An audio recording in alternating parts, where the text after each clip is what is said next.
네, 여러분 안녕하십니까?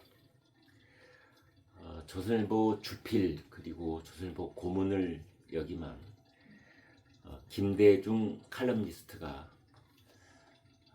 이런 글을 썼습니다. 국민의힘이 다시 기사 회생하려면 세 가지를 벌여야 한다. 그 첫 번째로 이 위에서 아래로 내려보내는 하향식 공천 대신에 상향식 공천을 해야 된다. 이제 이것 첫 번째 얘기했고요. 두 번째는 중앙당을 해체해야 한다. 중앙당 얘기를 더 첫 번째로 강조를 하기는 했습니다. 그 다음은 국회의원 공천 횟수를 제한을 국민의힘이라도 하자 이런 겁니다. 지금 우리나라 헌법과 법률에는 국회의원 공천 횟수에 대한 제한에 관한 규정이 없습니다. 그러니까 국민의힘이 당 내부적으로 당원 당규를 정해서 공천을 3번까지만 해주도록 하자 이런 내용입니다. 이 공천이 하향식으로 되다 보니까 지금까지는 뭐 100% 하향식이었죠. 무능 한 후보가 공천을 받기도 하고 사기, 협잡 이런 거에 능한 그런 후보가 결국은 공천을 받고 거기에 무슨 이익과 군품이 오갈 그런 소지가 열리기도 하고 그래서 부패가 싹트기도 하고 또 이 중앙당의 유력 정치인 당대표를 비롯한 지도부 인사들에게 아부를 하고 줄서기를 하고 이런 일이 횡행하게 된다. 이것이 바로 정치를 망치는 근본 원인이 되었던 것이다. 이렇게 진단을 하고 있습니다. 다선 의원, 중진, 고참, 원로급 이런 국회의원들이 자신들의 텃밭을 지키는 이제 그렇게 돼서 새로운 신인들의 인풋가 시스템상 원천적으로 불가능한 이제 그런 정치 시스템이 바로 하향식 공천이기 때문에 그걸 일거에 다 없애고 상향식 공천을 해야 다시 회생할 수 있는 그런 기회를 가질 수 있을 것이다. 이제 이런 건데 사실은 뭐 약간의 걱정이 있습니다. 상향식 공천 또한 우리나라 정치 풍토에서는 이 초선 의원들의 역할이 사실은 그 기대치만큼 초선들이 초선으로서의 패기와 용기와 자신의 전문 지식 이런 거를 가지고 독립된 이 헌법기관으로서의 국회의원 역할을 제대로 해낸 그런 사례가 많지 않아서 초선 의원이 많아지면 그러면 정치가 좋아질 것이냐 그것 또한 아닌 것 같다라는 회의론이 일부에 있는 것 또한 사실입니다. 그다음에 이 김대중 칼럼니스트는 중앙당을 없애자. 특히 이제 미국의 사례를 보건대 미국은 중앙당이 없고 당대표가 없습니다. 미국은 원내대표가 있을 뿐이죠. 중앙당이 있으면 정치를 관료화하거나 또는 경직화하게 된다는 이야기를 하고 있습니다. 이것이 바로 부정과 비리의 집합소가 되게 하는 것이 바로 중앙당이다. 그래서 이참에 당대표도 없애고 사무총장도 없애고 비대위원장도 없애고 그런 거 다 없애자. 국회의원에 당선된 사람들이 현역 의원들이 뽑는 원내대표 한 사람 있으면 되는 것이다. 이렇게 말을 하고 있습니다. 이 중앙당의 폐해 이건 뭐 오래전부터 얘기를 해온 것이죠. 정치 장난질과 모략과 음모가 싹트는 것이 바로 중앙당인 것이다. 이제 거기다가 국회의원 공천 횟수를 제한을 하자 이런 건데요.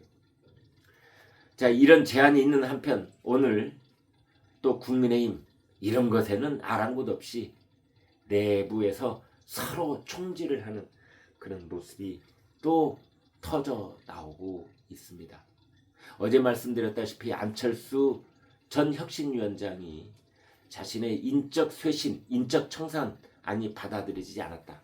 그 다음에 혁신위원 구성이 자기하고는 아무 상관없이 어느 날 일방적으로 통보가 왔다 이러면서 혁신위원장직을 닷새 만에 사퇴를 하고 전격적으로 전당대회 당대표에 출마를 하겠다 선언을 했지 않습니까? 기자회견장에 안철수 의원의 표정이 아주 비분관계에 가득 차 있는 그런 결연한 의지의 표정이던데요.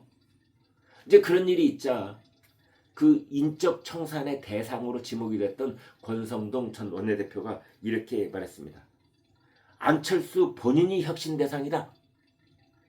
아니, 혁신위원장이라는 중책을 자신의 영달을 위한 스포트라이트로 삼는 것을 그 자체로 혁신의 대상인 것이다. 그렇게 말했습니다. 그러면서 권성동 전 원내대표는 안철수 의원하고 지난달 6월 30일 날 만난 적이 있다. 장시간 논의를 했다. 이런 얘기를 했습니다. 그때 안철수 의원은 여의도 연구원을 개혁을 하고 그리고 정책을 쇄신을 하겠다. 그런 얘기만 했지. 아니 그때 인적 쇄신 얘기한 바도 없고 전당대회에 출마하겠다는 얘기도 한 바가 없다. 이렇게 또 권성동 의원이 폭로를 했습니다. 그러면서 권성동 의원은 어떤 식으로 분석을 하느냐. 한동훈 전 대표가 전당대회에 출마할 가능성이 매우 낮기 때문에 그래서 안철수 의원이 출마를 하면은 당대표 당선 가능성이 높다라고 누군가가 쏘삭거렸을 것이다. 거기에 안철수 의원의 욕심이 발동된 것이다. 라고 권성동 전 원내대표는 분석을 했습니다. 그런가 하면 인적 청산 대상으로 지목이 됐던 쌍권 중에 한 분, 권영세 전 비대위원장은 뭐라고 했느냐. 안철수 의원에 대해서 자신의 이익을 추구하면서 그것을 뭐 공익인 양, 개혁인 양 포장하며 당을 내분으로 몰아넣는 비열한 행태를 안철수 의원이 보이고 있다라고 말을 했습니다. 오늘 아침 조선일보 인터뷰를 보니까 윤희숙 여의도 연구원장이 이런 말을 했습니다. 국민의힘은 배터리가 방전돼 버린 당이다. 의원들이 현역 의원들을 말하죠. 등 돌린 민심을 되돌리려고 애쓰기보다는 당내에서 왕따를 당할까 더 두려워하고 있더라. 이런 말을 했습니다. 그러면서 윤희숙 연구원장은 이제 한간에 국민의힘을 향해 이렇게 말하고 있다는 거죠. 니들이 아직 배가 덜 고프구나. 니들은 더 당해야 싸. 니들은 더 망해야 돼. 이런 식의 비난도 쏟아지고 있다는 겁니다. 그래서 윤희숙 여의도 연구원장 역시 김대중 칼럼니스트와 비슷하게 권력 구조를 당원 중심으로 바꿔야 된다. 그래서 상향식 시스템으로 그렇게 전환을 하는 개혁을 해야 된다라고 말했습니다. 말인즉 옳지요. 네. 그러나 제가 오랫동안 한국 정치판을 바라본 저의 분석으로는 상향식 공천 이거 수십 년 전부터 얘기돼 왔던 겁니다. 한국적 풍토에서는 그게 잘 안 됩니다. 왜 잘 안 될까요? 그렇습니다. 우리나라는 아주 강력한 대통령제 국가이기 때문에 그렇습니다. 어떤 정치적 에너지가 차기 당권주자, 차기 유력 대권주자, 당권주자 이런 사람들에게 쏠리게 돼 있습니다. 그래서 정치적 에너지 또는 민심의 집합, 당심의 집합, 당원들의 결집도 이런 것들이 차기 당권이 누구냐, 차기 대권이 누구냐 그 깃발을 가장 확실하고 높이 든 사람 주변으로 모이는 겁니다. 거기에서 정치적 에너지가 생기고 거기에서 정치 자금이 모이고 거기에 인적 네트워크가 구성이 되고, 그래서 당권, 결국은 차기 대권, 누가 가장 유력한 그런 가능성을 보이느냐, 싹을 틔워갈 수 있겠느냐, 이것이 그 보수정당 국민의힘의 구심점 역할을 하기 때문에, 그 구심점이 나중에 선거를 이기고 난 다음에 떡을 나눠줄 수 있는 논공행상의 절대 권력을 갖기 때문에 거기에 모이는 거고, 이 논공행상, 떡을 나눠주는 그 떡 중에 첫 번째가 공천이 되는 겁니다. 그래서 대통령은 나는 공천에 개입 안 합니다 라고 100번 1000번 말을 해도 그거 믿는 사람 없고, 역시 대통령이 당선이 되면 당 지도부가 공천 리스트 가지고 대통령의 허락을 받으려고 하는, 이제 그런 구조가 계속되어 왔기 때문에 이른바 대통령이 자기가 원래는 없었더라도, 본인의 뜻이 아니더라도 자연스럽게 공천에 대한 의견을 개진을 하게 되고, 그러면서 거기에 이러한 그 상식 공천을 가로막는 그런 이 구조적 악순환이 계속되어 오고 있는 것이다, 이렇게 볼 수 있습니다. 그래서 지금과 같은 대통령제의 강력한 그런 구조가 지속되는 한 상향식 공천, 이거는 매번 되풀이되는 하나만한 말이 될 가능성이 있다, 그런 생각이 듭니다. 제가 생각하는 개혁은 이런 겁니다. 국회의원 임기를 2년으로 줄이는 겁니다. 지금 국회의원 임기가 4년으로 돼 있는데 미국 하원처럼 2년마다 심판을 받게 하면은, 그러면은 당내에서 왕따 되는 것보다는 민심을 더 두려워하게 되는 그런 구조가 생길 수 있다. 국회의원이 300명이면 그 중에 100명씩이라도